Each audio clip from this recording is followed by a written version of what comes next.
안녕하세요. 아이고 토론토 장래아빠 LJ입니다.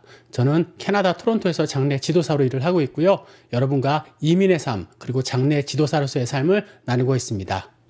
오늘은 중요한 얘기입니다. 혹시 부모님이나 할아버지, 할머니 중에 요양원에 입소할 계획이 있으신 분은 끝까지 잘 들어주세요. 물론 다들 알고 계시겠지만 자기가 혼자서 자기를 돌볼 수 없거나 주위에 배우자가 돌볼 수 없는 경우가 생길 경우에는 요양원에 입소를 해서 24시간 케어를 받게 됩니다. 그 장소를 여기서는 nursing 아니면 long-term care라고 하죠.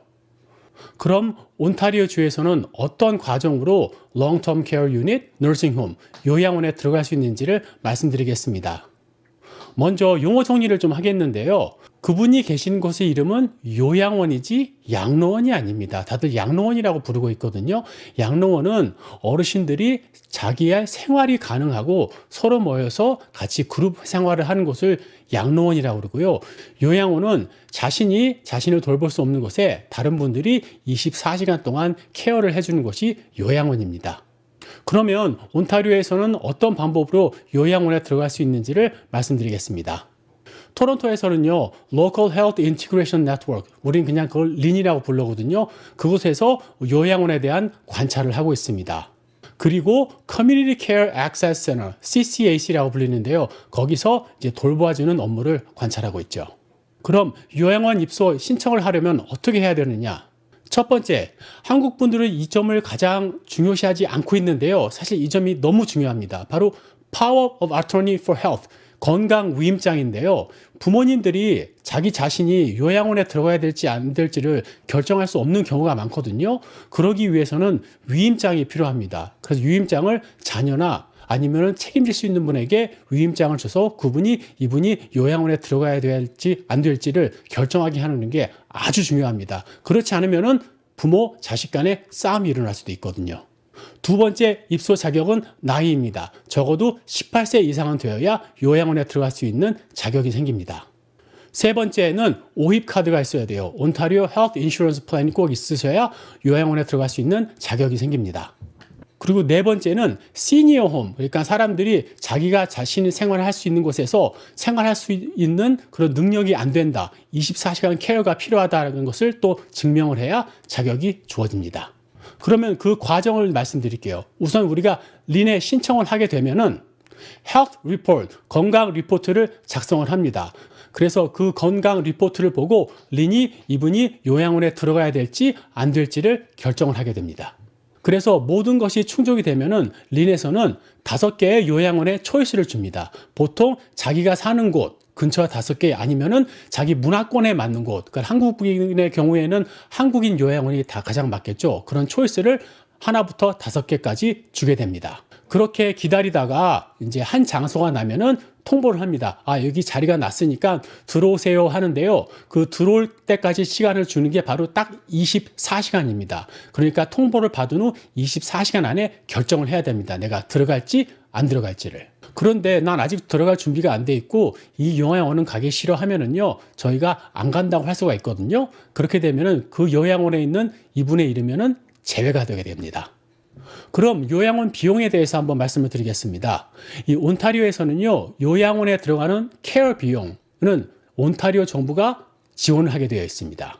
그러면은 공짜네 하시겠는데요. 공짜는 절대 아니고요. 그 이외에 accommodation fee, 장소 사용료를 바로 가족이 내셔야 하는 거죠.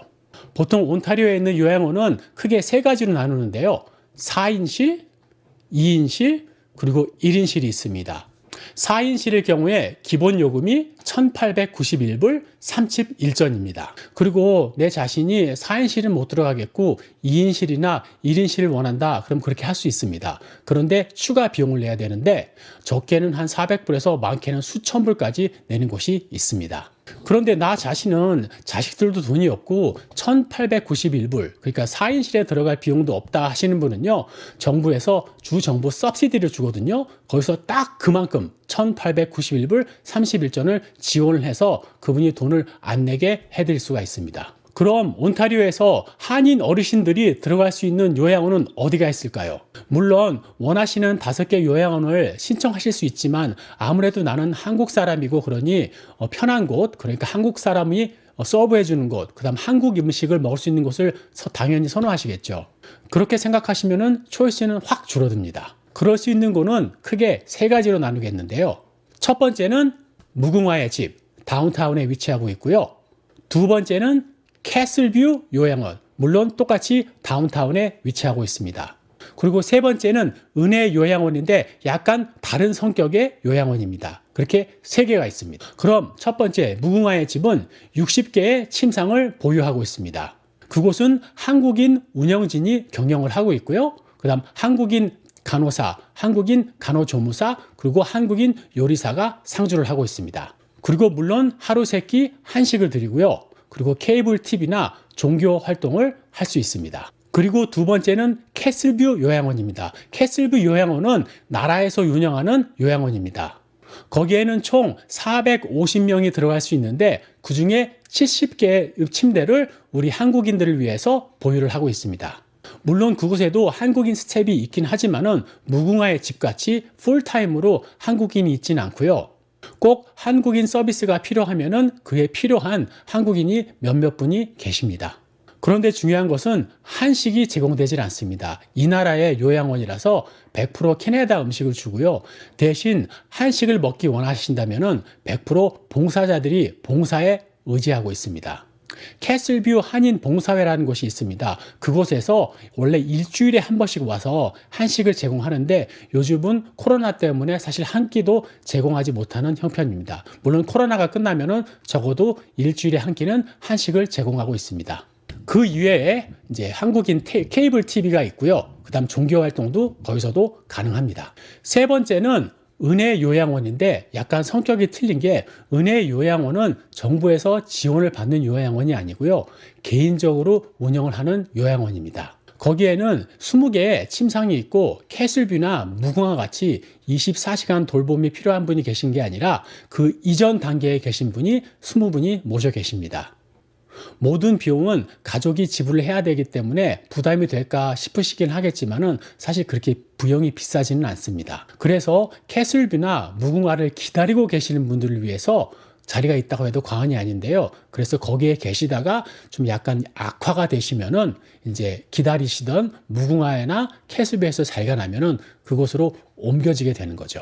은혜 요양원은 100% 한국인이 운영을 하고 있고요. 대신 간호사가 상주해 있지는 않지만 필요할 때마다 간호사분들이 오셔서 케어를 해주고 있고요. 음식은 100% 한국 음식입니다. 물론 거기도 종교 활동이 가능하고요. 또 다른 무궁화나 캐슬뷰랑 틀린 것은 개인적으로 신청을 하셔서 들어가실 수 있는 곳입니다. 뭐 웨이팅 리스트가 있는 게 아니고 그냥 곧바로 신청해서 자리가 있으시면은 들어가실 수 있으십니다. 그럼 제가 지금까지 말씀드린 걸 토대로 하면은 한국인들을 위해서는 150개의 침대가 있는 것입니다. 그런데 실질적으로 실무자들의 얘기를 들어보면은요, 한국인들이 800명에서 1000명이 너싱홈 케어가 필요한 상태입니다. 지금 현재요. 그럼 결국은 650명에서 800명이 지금 너싱홈에 들어가는 것을 기다리고 있으시다는 얘기입니다. 제가 듣기론 무궁화의 집이나 캐슬뷰를 들어가기 위해서 대기자가 200명 이상이 기다리고 있다는 얘기죠. 그럼 결론적으로는 자기가 가고 싶은 곳에 못 가거나 아니면 기다리다가 돌아가시는 경우가 진짜 많은 거죠. 2018년 온타리오 주정부가 조사한 거에 따르면은 에트닉 그룹, 그러니까 이제 다른 문화권이죠. 문화권이 기본적으로 기다리는 시간이 12년입니다. 그러니까 내가 만약에 70세에 신청을 했다. 그러면 82세에 들어갈 수 있는데 보통 70대 넘어서 신청을 하거든요. 그럼 85세 아니면 그 이후가 돼야 실질적으로 들어갈 수 있게 된다는 거죠. 그리고 2018년 센서스 캐나다의 기록을 보면은요, GTA, 광역 토론토에 있는 중국인이 62만 명 정도 되고요, 한국인은 12만 명 정도 된다고 합니다. 그 인구 중에 5%가 80세 이상입니다. 그런데 그 80세 이상 되신 분 중에 한 20%가 너싱홈 케어가 필요하다고 가정을 했을 때 중국인은 6,200개의 침상이 필요하고 우리나라는 1,300개의 침상이 필요하다는 얘기가 나옵니다. 그렇게 따지면 중국인은 이 광역 토론토에 있는 이홍센터랑 몽숑센터를 합치면 1,300개의 침상이 있고요. 우리나라는 아까 말씀드렸지만 150개의 침상이 있는 겁니다.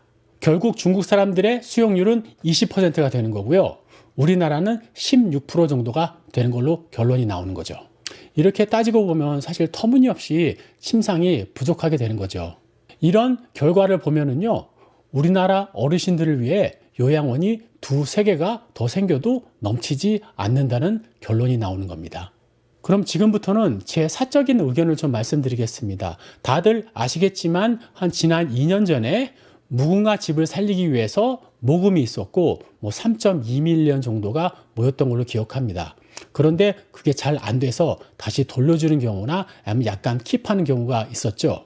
그런데 어떤 교회에서 그 교회의 주차장을 기증을 해서 그 땅 위에 한 120 몇 개의 침상이 들어갈 수 있는 요양원을 짓겠다 하는 뉴스를 신문에서 본 걸로 기억합니다. 그런데 제 주위의 건설업자들한테 물어보고 또 관련자들한테 물어보면은 그것을 짓기 위해서는요, 적게는 15밀리언에서 한 25밀리언이 든다고 합니다. 물론 우리가 3점 몇 밀리언을 짧은 시간에 모이긴 했지만은요, 이건 완전히 다른 숫자거든요. 15밀리언, 20밀리언을 우리 한국 커뮤니티가 다시 거둘 수 있을지에 대해서는 사실 저는 약간의 의구심이 들긴 합니다. 그럼 중국인의 경우는 아까도 말씀드렸지만 제가 자꾸 비교를 해서 죄송한데요. 중국인의 경우는 매년 2가지 큰 행사가 있습니다. 양로원을 위해서. 하나는 이홍 체리티 골프 토너먼트가 있고요. 또 하나는 드래곤볼이라고 해서 큰 컨벤션 센터를 빌려서 사람을 초대해서 테이블마다 음식을 서브하고 사람당 얼마를 차지하고 그 다음 스폰서십을 받는 경우인데요.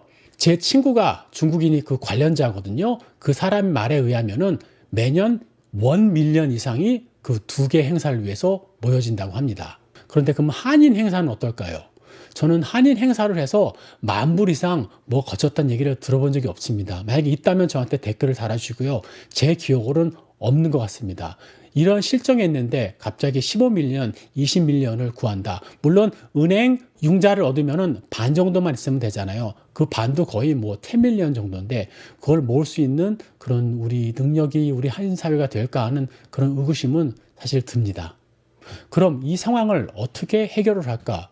물론 제 개인적인 또 의견이지만은 기존에 있는 은혜 요양원이라든가 그런 곳을 약간 익스팬드 시켜서 그러니까 레노베이션을 하는 거죠. 지금 20명이 계시지만 한 70명이 들어갈 수 있는 그런 시설로 늘린다면은 벌써 50개가 생겨나는 거잖아요. 계산을 해보니까 그렇게 익스팬드 한다면 드는 비용이 1밀리언에서 1.5밀리언, 많게는 2밀리언이 드는데요. 다른 15밀리언이나 10밀리언보다는 훨씬 수월하지 않을까. 그리고 개인적으로 투자를 하실 수도 있거든요. 차라리 그 방법이 더 한인 커뮤니티한테는 더 레버리지를 올릴 수 있는 기회가 되지 않을까 생각을 합니다. 그리고 다른 방법은 캐슬뷰 같이 이형센터나 아니면 다른 큰 요양원에 부탁을 해서 우리 한인들을 위해서 한 침상 20개, 30개, 40개를 좀 지정을 해주시면 어떨까요? 한 다음에 그게 결정이 난다면은 한인 volunteer들이 가고 아니면 한인 널스들이 또 만들어져서 거기서 일을 하게 된다면은 적은 비용으로 그게 충당이 되지 않을까 하는 그런 개인적인 생각이 듭니다. 지금까지 우리 온타리오주에서 어르신이 요양원에 들어가려면 어떤 자격 조건을 갖춰야 하고 또 얼마큼의 스페이스가 있는지에 대해서 말씀을 드렸습니다. 네, 그럼 오늘도 질문을 받겠는데요. 시간이 많이 지난 관계로 질문 하나만 받도록 하겠습니다. 그러면 첫 질문 받도록 하겠습니다. 우리 주변에서 누가 돌아가시면 소천하셨다고 하는데 이 표현이 맞는 표현인지 물어보셨습니다. 네, 질문 감사합니다. 요즘 들어서 진짜 많이 듣는 용어이긴 합니다. 누구누구가 소천하셨습니다라는 소식을 많이 듣는데요. 사실 이 소천이란 단어는요, 1980년대까지만 해도 우리나라 국어사전에 없던 단어입니다. 그런데 그때쯤에 한국 기독교 총연합회 그런 데서 회의를 하면서 이 단어를 만들어냈고 그 이후로 사용된 단어가 바로 소천이라는 단어입니다. 그런데 사전적 의미를 풀어보면은요, 부를 천, 하늘을 부르다라는 뜻입니다. 그러면 이 돌아가신 분이 하늘을 부르신 게 된 거예요. 제 생각에는 이게 맞지 않는 표현이라고 생각을 하는데 우리 기독교에서는 많이 쓰고 있거든요. 사실 저도 기독교인이지만은 하늘을 부르는 분은 예수님밖에 없는데 어떻게 기독교인이 돌아가시면 다 예수님이 되시는 건지 참 의문인데요. 만약에 이 단어를 꼭 쓰고 싶으시다 그러면은요, 소천하셨다가 아니라 소천되셨다가 많은 표현이죠. 그러면 하늘의 부르심을 받게 되는 거잖아요. 그렇게 좀 표현을 했으면 좋겠는데, 사실 이 표현을 다른 목사님 몇 분께 말씀을 드렸는데 아무래도 기독교 연합회에서 결정된 내용이라서 바꾸실 의향은 없으신 것 같아요. 그렇지만 맞는 표현은 소천되셨다, 아니면은 하느님의 부름을 받으셨다라는 좋은 표현이, 너무 아름다운 표현이 있는데 왜 꼭 소천이라는 단어를 써야 되는지는 저도 사실 의문입니다. 네, 그럼 오늘의 내용은 여기까지고요. 다음 시간에서는 사람이 돌아가시게 되면은 신체적으로 어떻게 변화하는지에 대해서 말씀을 드리겠는데요. 시반 그리고 사체 경직에 대해서 한번 말씀을 드려보도록 하겠습니다. 그럼 지금까지 아이고 토론토 장래아빠 LJ였고요. 구독, 좋아요, 댓글, 알람 설정 부탁드립니다. 안녕.